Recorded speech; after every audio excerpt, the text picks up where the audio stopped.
예, 인사가 만사라고 합니다. 후보님 동의하십니까? 그렇습니다. 네, 대통령이 되시면 아마 수천 명의 인사를 결정해야 될 겁니다. 관련해서요.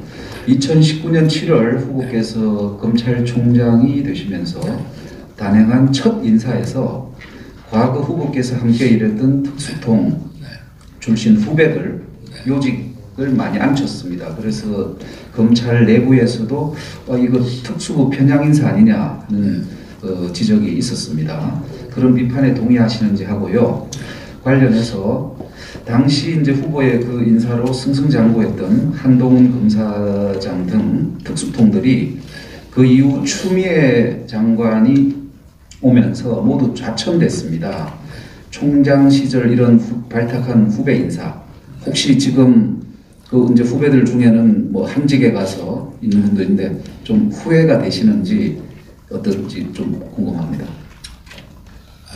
그 인사에 대해서 제가 그것도 사실은 초기에 이제 그 인사가 굉장히 전진 인사가 되다 보니까 좀 고참들이 많이 옷을 벗은 부분은 이제 있습니다. 그래서 제가 그 당시에는 좀 보수 언론으로부터 이 총장이 교체되고 나서 가장 많은 현직 검사들이 옷을 벗었다 이렇게 이제 보도가 났고 저도 비판을 받았습니다만은 그거는 이제 인사 자체가 좀 많이 전진 인사가 돼서 그런 부분이 있고요. 그리고 제가 인사를 전행을 했다고 하는 얘기는 조국 수사 이후부터 여권에서 만들어낸 얘기입니다. 제가 검사장의 승진과 배치 부분에 대해서는 뭐 질문을 하시니까 제가 좀 답을 드리겠습니다만은 법무장관, 민정수석 또 검찰총장 이제 이미 발령이 그때 났습니다. 10월 11일자로 발령은 났고 25일부터 근무하는 것으로. 그래서 이제 검찰총장 취임 예정자하고 셋이서 검사장급 인사를 했습니다만은 승진 인사에 대해서는 제가 의견을 좀 냈고 그 중에 몇 사람은 제 의견이 반영이 돼서 승진된 사람이 있으나 검사장의 배치는 거의 80% 이상을 민정수석이 했다고 보시면 됩니다. 저는 중앙지검장, 뭐 남부지검장, 동부지검장 이런 것도 전부 민정수석이 했고 저는 이런 사람은 이렇다 저런 사람은 저렇다 하고 그 개별 그 인물에 대해서 제가 느낀 평을 하고 의견을 냈을 뿐이고 실제로는 제 의사와 달리 검사장이 배치된 경우가 대부분이었습니다. 그리고 승진자에 대한 그 추천과 몇 사람 제가 관철을 시키고 지방에 배치하는 부분에 대해서는 제가 의견을 내서 받아들여진 게 있습니다만은 그걸 전적으로 이 총장이 했다고 하는 거는 그건 말이 안 되는 얘기고요. 그 다음에 제가 25일 날 취임을 했더니 민정수석이 대통령께서 28일까지 보건검사 인사를 완료하라고 하셨다.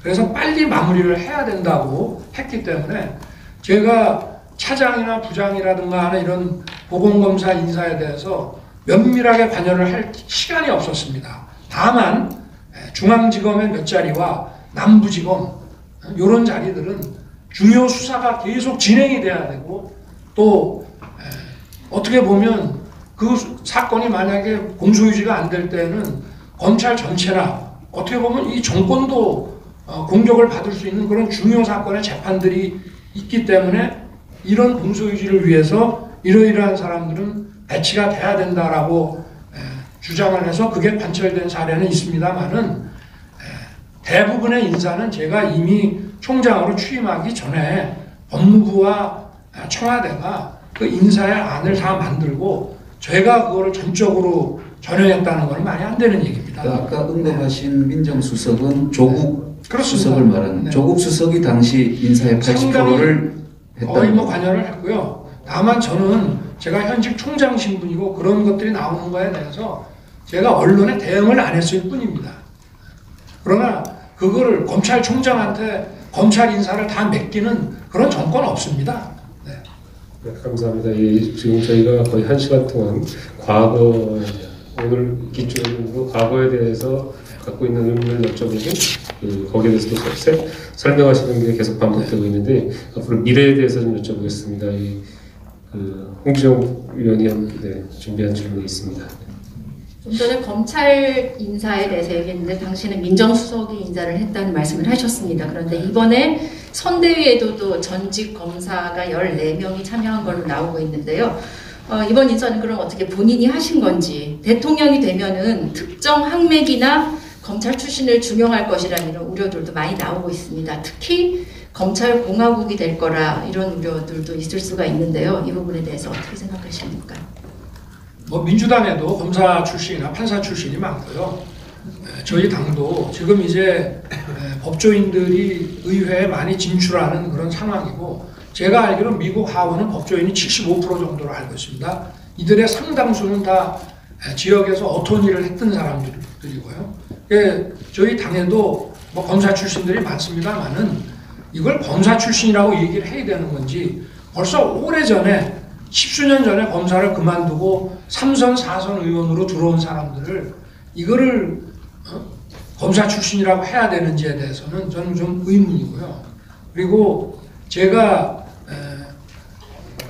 늦게 이제 최근에 이 당에 들어왔습니다만은 저는 이 선대위를 저처럼 이렇게 외부인이 당에 들어와서 당의 후보가 됐을 때는 보통은 당 중심의 그 선거를 하지 않고 별도 캠프를 꾸리고요.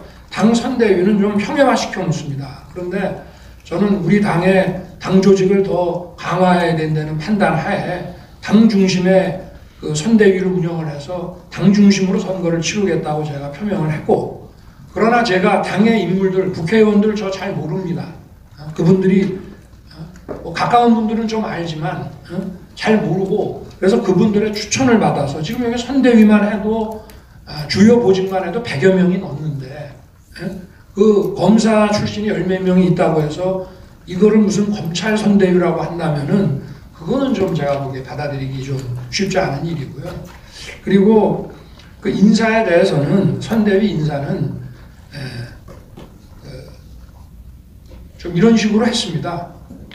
추천을 받고 결정은 제가 했습니다만은 가급적이면은 다양한 그 의견을 저도 많은 데서 저도 듣고, 또 누가 A라고 추천을 하면 저는 반드시 반대, 여러 군데에다 그걸 둡니다. 그렇게 해서 제가 잘 모르기 때문에 그 인물에 대해서 제가 대통령이 되더라도 그렇게 인사를 할 겁니다. 비서실장으로 내정된 사람 얘기만 듣는 것이 아니라 여러 쪽에다가 파이프라인을 놔두고 그 사람들에 대해서 다 크로스 체크할 겁니다.